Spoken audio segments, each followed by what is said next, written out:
neděle jako každá jiná, prostě normál neděle líná. S kámošem jsme měli plán velký, že prý má nějaké pytlíky. Bylo to nejhorší, co jsem mohl dát, místo toho jsem mohl ještě spát. Balankoval jsem na hranici mezi smrti a epilepsii. Ten kokot tam jen koukal, koukal, jak jsem se klepal.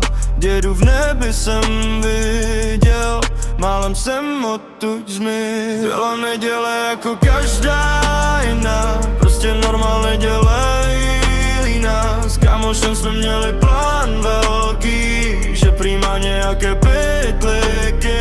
Byla neděle jako každá jiná, prostě normál neděle líná. S kámošem jsme měli plán velký, že prý má nějaké pytlíky. Po cestě na hybku jsem začal vnímat, pak zase má pocit, že bych měl padat.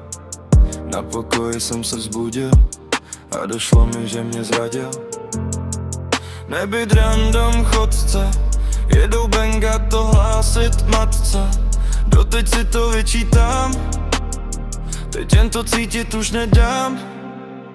Byla neděle jako každá jiná, prostě normál neděle líná. S kámošem jsme měli plán velký, že prý má nějaké pytlíky.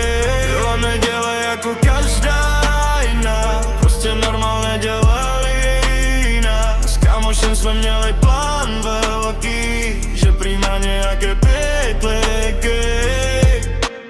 Moje holce jsem trápení způsobil, na dětském jsem se cítil jak debil. Po hodině jsem už chtěl domů, setra mi řekla, to tě zklamu. Moje představa pobytu jeden den hned se rozplynula jak sen. Byl jsem tam celý týden, ale po hodině jsem chtěl ven. Výčitky mám až do teďka, ten pohled, když přišel taťka. Viděl jsem v očích zklamání, oni v tom byli nevinní. Kež mich to mohl vrátit zpátky, tady tyhle moje další sráčky. Nikdy bych to neudělal, vědět jaký to má dopad. Byla neděle jako každá